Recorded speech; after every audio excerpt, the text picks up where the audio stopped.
Just a quick video, guys. Early morning out at Steamer Lane. They call this the Lane in Santa Cruz. And nice right point break. Very consistent. Rock bottom. Fucking nice. Only one guy out. There's one guy way down there. I don't know if you can see him. But some decent size swells. And actually some decent shape. I think any other break, there'd be a lot of guys out. But at the Lane, this is not a great day, right? So they get picky. Guys get picky. They get so used to like good waves. Like, dude, I'm telling you, where I grew up, there'd be a ton of guys out for sure. Although maybe when the tide changes, they'll come out. But anyway, guys, I just want to do a quick video about female narcissists. And I use the term narcissist, and I just mean personality disorders, women with personality disorders, and what the kind of in relationships, the self-defeating stuff they do, right? Because a lot of people, when you if for any guy who's in a narcissistic relationship, you know, he kind of thinks at some level that she's winning, you know, like, because basically she's torturing the guy, right? And he's like, God damn it, how do I stop this? And why is she doing this? And he doesn't realize what's actually going on inside her mind. So I'm going to give you a quick kind of glimpse and some ideas I picked up along the way, and about narcissism and the way it works. So just a quick video. But one thing that a female narcissist will do is they will devalue, they will suddenly start devaluing you. So let's say that you know, they treated you very well, they treated you nice, you guys are doing something together, whatever it is, you got some kind of, you know, whatever the project is that you're doing together, or you're just having a regular relationship. And in that relationship, they're acting nice. They're being totally cool, no problem. And everything's normal, sex, everything just, you know, as you would expect. Then suddenly they totally change, and they will, like, every single thing you do, just nitpick. Every single thing is wrong. Every fucking thing you do. I mean, it could literally be a sports team is wrong. It doesn't matter. Clothes are wrong. Walking dogs is wrong. You know, there's any single thing, like putting things on the counter wrong. It doesn't matter. Everything is wrong. You know, every single thing is wrong. And I think a lot of guys, especially married guys, know what I'm talking about, because there is, you know, there's something about marriage, you know, where guys can't get out of it, that brings out narcissistic behavior, even in non-narcissists, you know, where they control every aspect of your life. And so that's what starts to happen, but more on an extreme scale, because we're talking about narcissism, not a regular marriage. And so they will cheat on you, because why would they cheat on you? And why would they do everything that would cause you, like, let's say, for example, you give her massages, right? Or you cook food for her, or you are just nice to her. You know, you buy her trips, you buy her clothes, you take her traveling, whatever it is. Now, of course, when she starts to devalue, you're going to do that less, because it becomes a landmine. You know, like, you don't even want to approach her because everything's wrong that you do. And so it undermines the relationship. And so you no longer, you know, feel that feeling about her, and you no longer do those things. So that causes the two of you, you know, it just undermines the whole thing, right? Oh, here comes a nice set. Okay, here we go. Oh no, it's kind of pretty mushy, but still fun for longboarding or something. Definitely fun. So then why would she do that? Why would she? So just in a nutshell, you got a loving relationship, right? You guys are holding hands, kissing her, having sex on a regular basis, working towards some goal, whatever it is. And everything's cool. Everything's totally cool. And suddenly everything is wrong now. And she starts to cheat. She will devalue you. She will put you down. She will do everything that will cause you to not be able to love her. Okay? Basically. So why would she do that? Because, you know, she could just, for example, there'd be a lot of other rational options that she could do, right? Why would she do this particular one? Why would you be in a relationship and undermine it at the same time? It's kind of like getting a job and then just deliberately, pissing off the boss all the time. And he's going to fire you, right? Being late, coming in drunk, whatever it is, Why would somebody do that? What would be the reason? And a lot of guys who are in these situations, they really are confused, because it's like 1 minute it's this way, and then now it's just like, it's totally broken. Like the crystal has fallen into the rocks, and there ain't no bringing it back. Like that crystal's now broken.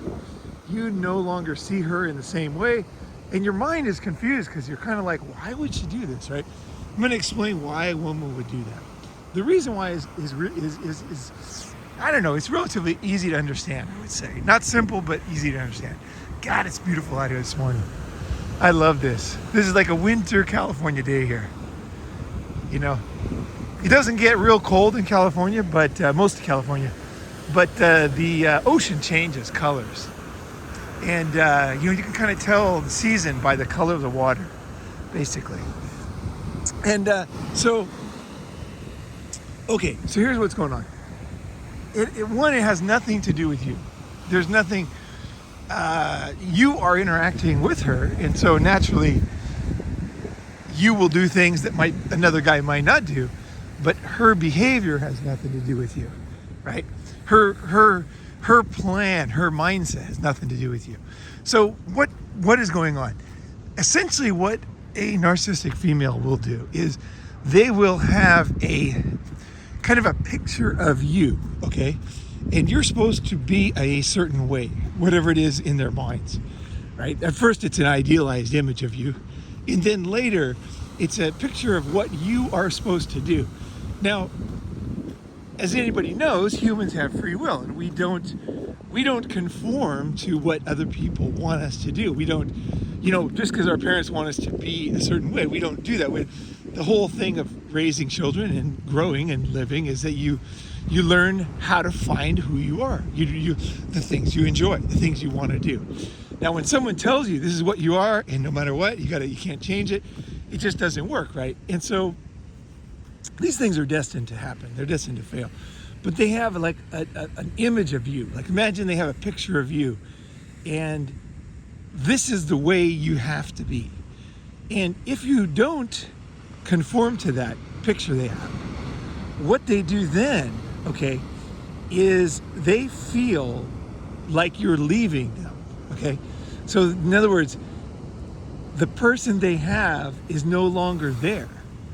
And that triggers what is one of the key fundamental characteristics of a narcissistic female is that separation anxiety, or they feel like abandoned because the person that you are supposed to be is not there. Okay, it's not there. So what will they do? So the biggest fear of a narcissist, because of the way they were raised, which caused them to be narcissists, is the fear that someone's going to leave them, that people are going to leave them. So how do they mitigate that? How do they stop? How do they, like, in other words, they're causing you to leave them now, right? Like they're totally causing you to leave them. And how, oh, this is so beautiful. This is great, you guys. I'm so glad I came out here. Oh, this is great. Look at these fucking waves coming in. This is great. Dude, this is awesome, man. Oh man, I wish I had my board. I want to be out there. I don't have my board or wetsuit right now. Oh, dude, I'm dying. This is fun. These are fun waves for me because they're relatively easy to get up on, which I like.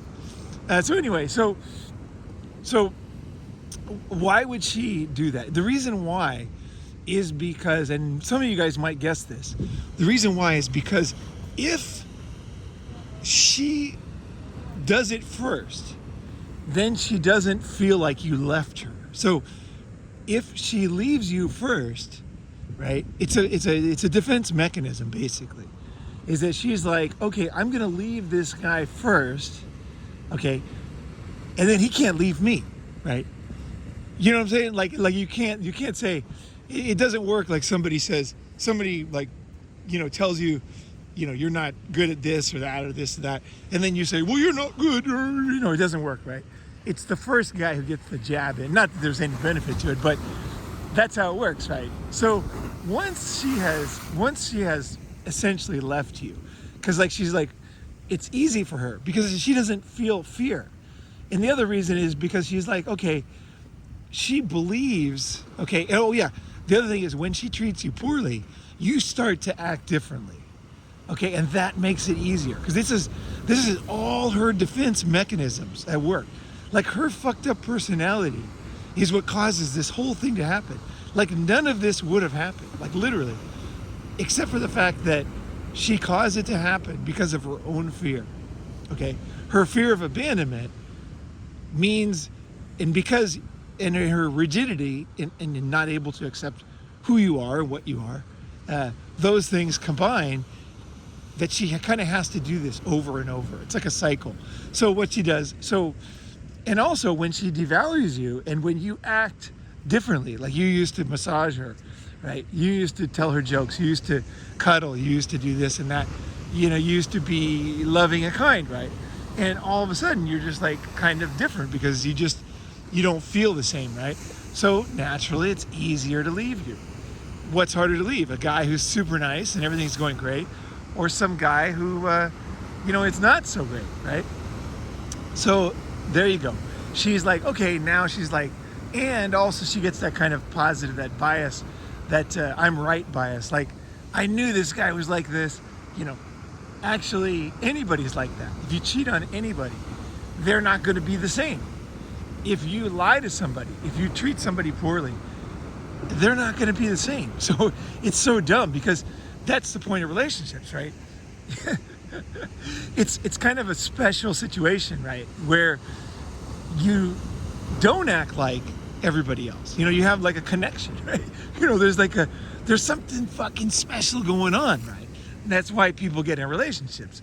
When they, wander in cities, they don't know anybody and they feel lonely because there's not that connection, right? They want that connection.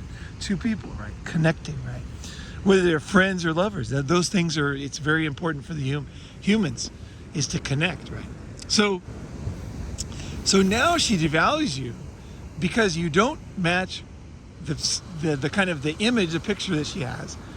And then you act bad and then she feels like she's right and then everything ends. But the thing is, or the guy's really dumb and he stays. That is like a really dangerous situation. But excuse me. But so what happens to her mind next, and this is what guys don't know, is that she feels very bad. Because see, at some level she knows she caused this, right? She knows that everything would have been fine, like there was nothing wrong. And she knows that if you cheated on her, if you treated her terrible, that she would not be the same loving person making lunch for you and kissing you and welcoming you home and wanting to meet you for lunch. That would no longer happen. She knows that. And she knows that if she doesn't have sex with you, she has sex with other people, and she devalues every single thing you do for no reason, no good reason. She knows that kills, that extinguishes the love. And so it's kind of a cycle with these people, is that they just basically are broken. They can't not do this because of their rigidity and inability to accept people and accept their own, whatever it is, pain or whatever they've been through that caused them to be fucked up, essentially, right? Something happened that made them fucked up. But see, they don't have the guts to face it. That's basically the bottom fucking line. And that's what I love about guys on this channel, is that guys on this channel are like, hey man, I want to face it, right? I want to fucking face it, right? David at the last summit, man, he was just like, I kind of said something to him in the beginning of the summit, and he was like, it was one of these make or break type things, right? And he was like, I could see him going into himself thinking, what am I going to do here? And he was like, fuck. He's like, you're 100% right. He goes, I've been doing this my whole life. Why am I doing this? How do I stop doing it? And it was amazing. Like everybody there that was paying attention was just blown away. And he's coming to the next summit. And it was beautiful, man. It was beautiful. And that's the thing, that these people, there's no way they can do it, because accepting that they're wrong on this level is incredibly difficult for them. they don't have the emotional maturity, and I don't think they have the self-confidence to be able to face themselves. And that's the thing. Not being able to face yourself, essentially, it doesn't make you a bad person necessarily, but it definitely doesn't help your life, right? You need to be able to see, like, who are you as a person, right? And how can you improve your life? How can you move to the next stage? How can you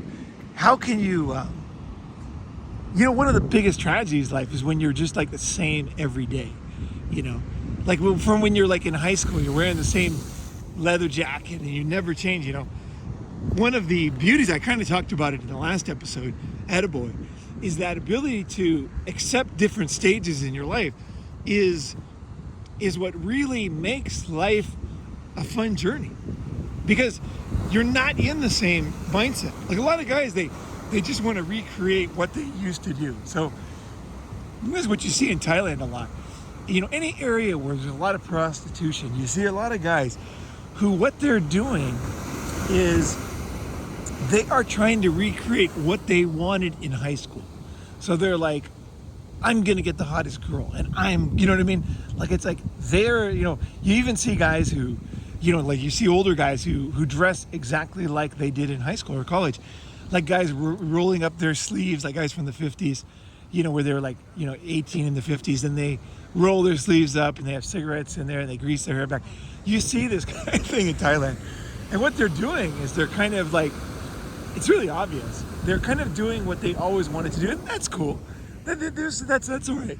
That's all right. I think that is exhilarating, I think, for guys, is to go back and do the things you wanted to do. But then at some stage you got to say, wait a second, that's cool. But there's a for most guys, there's a stage when you realize that you're glad you kind of, whatever it is that you kind of did that you always wanted to do, whether it's travel, women, sex with hot women, or, whatever it is, something that you just kind of like, as a kid, you yearned and you were jealous of this other guy who did this, whether it's, one of my friends when I was little, he used to travel to Europe all the time. And man, I was so jealous when I was little because we never went anywhere. We went in the car, right? We went camping in the car, which was cool. But I always wanted to, I was just jealous of him going to Europe 5 times, And then when I got money and I got old enough, I was like 22, I started going to Europe and I did it. But then at some point I realized that it just wasn't that interesting. There wasn't that much to do. You know what I mean? It was like, I had kind of done what I wanted to do and I was done with it, right? And that's why we want to move on. That's why we want to face ourselves, is because life doesn't wait around. So as much as you want to do these things, after you do them, you need to reevaluate and say, where am I today? You know what I mean? Like, I did it now. It's all good. And it could be something really crazy, like have a garden or, whatever it is, or have a dog, or whatever it is, But then you're like, okay, I'm going to move on and I'm going to face real life, and people that can't do that, you can just see that is the kind of heart of narcissism and personality disorders, is the inability to face themselves and the pain that they went through. So really, at the very heart of it, they're just total wimps.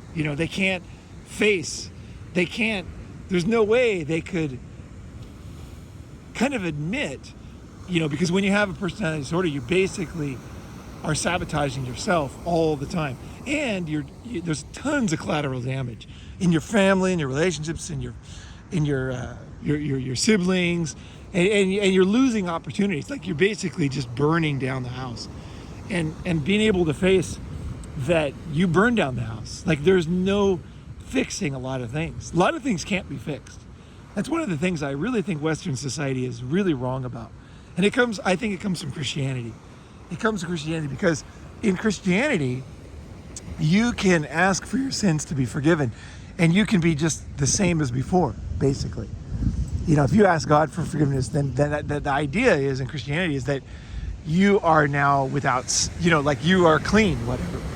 In Buddhism, they don't have that. Like in other religions, like you kind of are who you are. You have to kind of like face the facts.